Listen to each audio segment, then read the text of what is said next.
Olá, alunos! Sejam bem-vindos a mais uma videoaula de Sociologia. Sou a professora Luma e estou aqui hoje para fazer a devolutiva da nossa tarefa avaliativa realizada na última segunda-feira. Na nossa aula anterior, como eu já falei, foi realizada a tarefa avaliativa com o conteúdo do teórico Emile Durkheim. Na aula de hoje, vamos falar um pouquinho sobre como que vocês estão sendo avaliados nesse período de aulas remotas, né? As notas bimestrais. Vou dar dicas importantes de como acompanhar videoaulas e a devolutiva da tarefa com dicas de como resolver questões. Só que eu tenho também um aviso muito importante para você. Pessoal, não deixem de fazer anotações no caderno de vocês. Se o professor passa uma videoaula, faça anotações importantes, coloquem a data, porque a gente poderá estar solicitando essas atividades para vocês no retorno. E é preciso que vocês tenham o registro escolar de aulas remotas no caderno de vocês. Então, não deixem de fazer as anotações pedidas por nós, professores. É muito importante. E vamos continuar aqui, falando de notas bimestrais. Vocês estão sendo avaliados pelas tarefas que vocês estão fazendo. No mês de fevereiro a março foi realizado ainda nas aulas presenciais. Em abril damos início às aulas remotas e esses 3 meses vão constar na primeira avaliação qualitativa do primeiro bimestre. Em maio, também com aulas remotas, vai valer a segunda avaliação qualitativa do primeiro bimestre. Então, esses meses vão somar a primeira avaliação qualitativa do primeiro bimestre.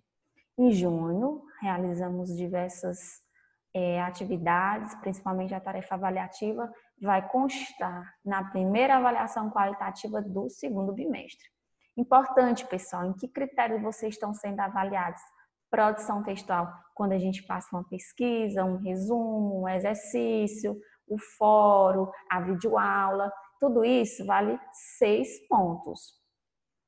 A participação de vocês é quanto à interação, o compromisso e o acesso. Quando o professor estabelece um prazo, quando o professor coloca um material que você deve acessar, quando você interage no fórum, tudo isso vale 4 pontos. 6 com 4, 10 pontos a cada mês. Aí tem aquela observação. A avaliação ela ocorre a cada mês e após 2 meses é feita uma média para que se tenha a nota bimestral. Tá bom, pessoal? São informações muito importantes que vocês devem saber para ter mais consciência de que forma vocês estão sendo avaliados. Tenho aqui dicas importantes de como a gente acompanhar as videoaulas. Primeiro passo, gente, estabeleça um horário de estudo, uma rotina, porque não adianta estudar só na hora que você quer. A gente é ser humano, tem nossas limitações, mas é preciso estabelecer o horário de estudo na sua casa, no local que você acha mais adequado. Se você não conseguir assistir a videoaula de uma vez, divida em 2 tempos. Se essa videoaula dura 15 minutos, assista 8 minutos de uma vez e pausa, toma uma água, vai ver o movimento da rua, admirar a natureza, para você descontrair, gente.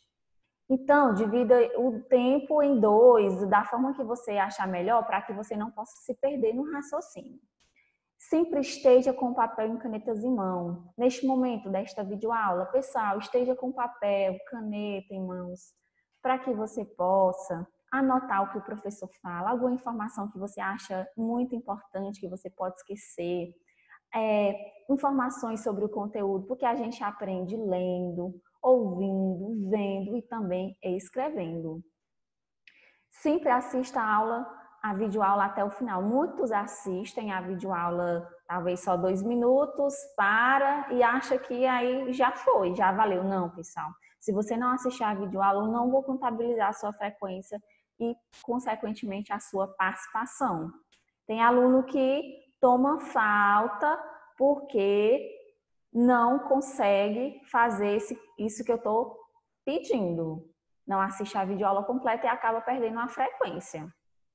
Se você tiver sugestões para melhorar o trabalho do professor, sugira, entre em contato. É muito importante que, se você achar que está faltando falar de alguma coisa, ou que o professor está falando rápido, ou que você acha que está tendo dificuldade de acompanhar esse tipo de metodologia, fale, faça sugestões que aqui a gente está para nos ajudar.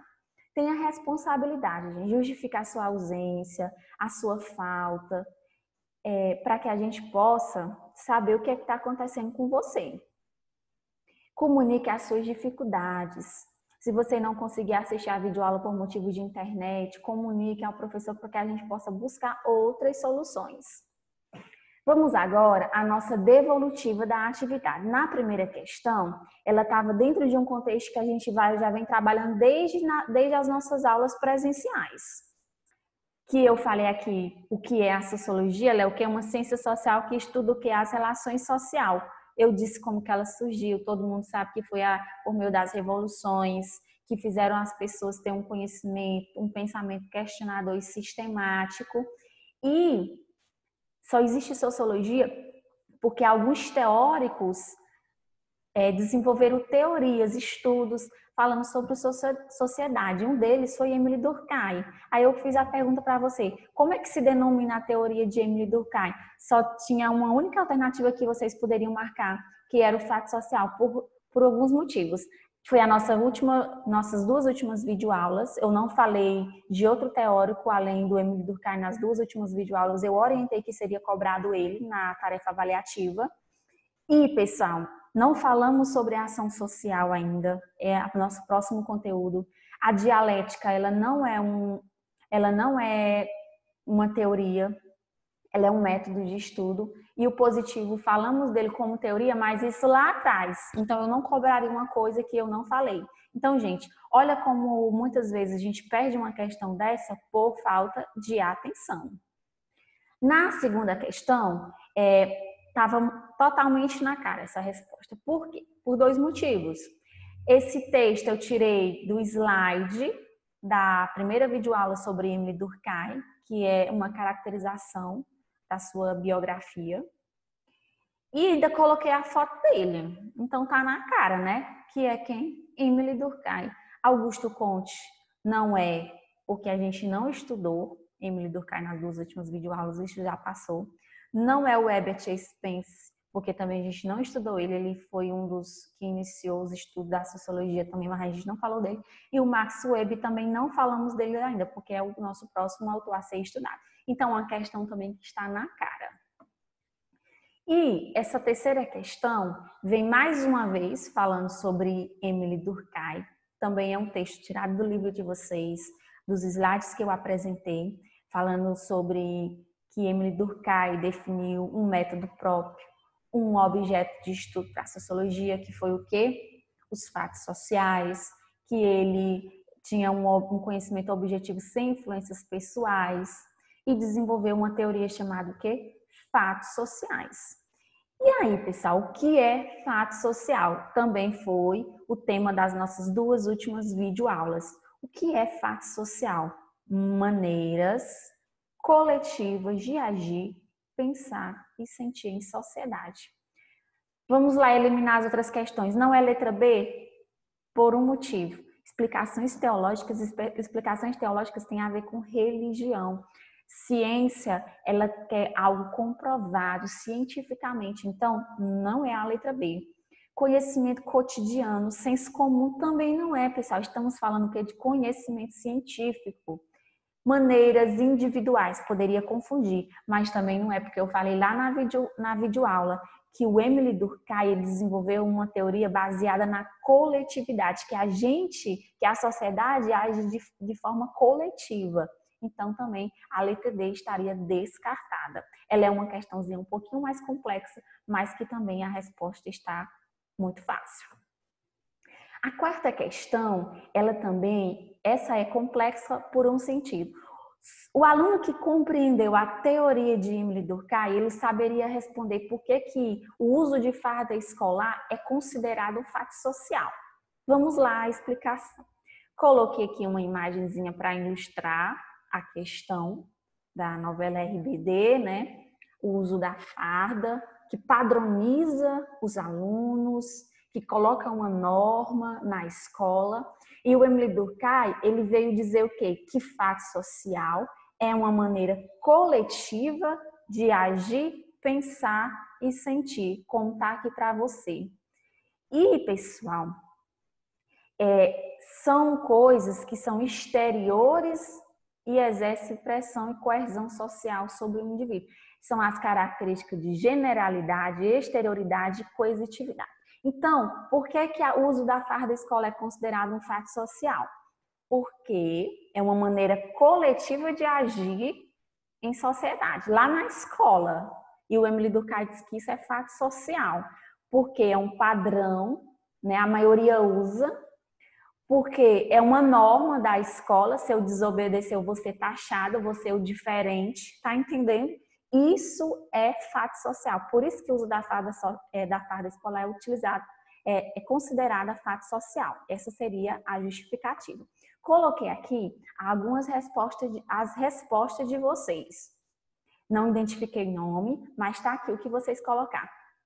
A maioria colocou porque é obrigado, porque causa desigualdade entre classes, porque a escola exige. Ok, não está errado. Mas, considerando a pergunta em dizer por que o uso de farda é considerado um fato social, as respostas que se destacaram foram as seguintes: pela generalidade, pela exterioridade e pela coesitividade. Pela generalidade por quê? Porque espera-se que todos os alunos estejam vestidos. Pela exterioridade, porque é uma regra. E pela coesitividade, porque o que se veste de maneira diferente pode ser alvo de olhares ou bullying pelas vestimentas, pelos colegas. Então, gente, essa era a resposta, o sentido que se esperava dessa questão. Outro colocou aqui também que, porque é uma generalidade, todos devem usar uma farda para que assim seja um diferenciado de pessoas que não fazem parte do ambiente escolar ou de até de funcionário. Também está no rumo. É considerado um fato social porque é um comportamento comum, padronizado. Muito bem. Porque a sociedade é quem usa, os alunos, muito bem, porque é utilizado pela sociedade. Então, pessoal, essas foram respostas que se destacaram dentro do que a questão pedia de vocês. Ela não é uma resposta fácil pelo seguinte, porque precisa que você tenha assistido às videoaulas e que você tenha compreendido a teoria de Emile Durkheim sobre a sociedade, sobre o fato social. Para a gente finalizar nossa videoaula, eu gostaria que vocês comentassem aqui no vídeo, na descrição, o seu nome completo, a série que você estuda, para que eu possa registrar a sua frequência e consequentemente, a sua participação nesta aula. Então, gente, fica aqui o meu agradecimento, as minhas dicas, muito importante. Vejam que são questões grandes, porque é sociologia. Vocês, quando estiverem fazendo o Enem, outros vestibulares, vocês vão ver que o padrão de questões de sociologia e de outros componentes é neste nível, tá bom? Estude em casa, até mais, fique em casa.